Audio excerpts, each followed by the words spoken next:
In this short video, I'm going to show you what the daily notification email looks like.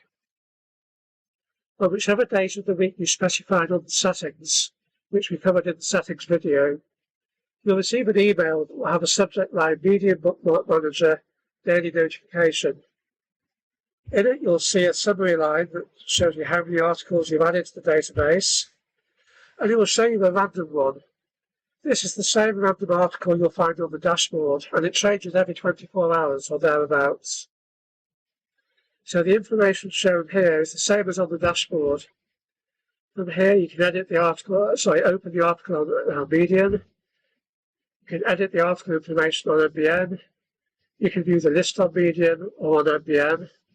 It shows you keywords and notes, the status and whether it's completed. And if you wish to change the days of the week on which you receive these notifications, you might not want any at all, you might want them on every day. There's a link here to the settings page. I told you it would be short.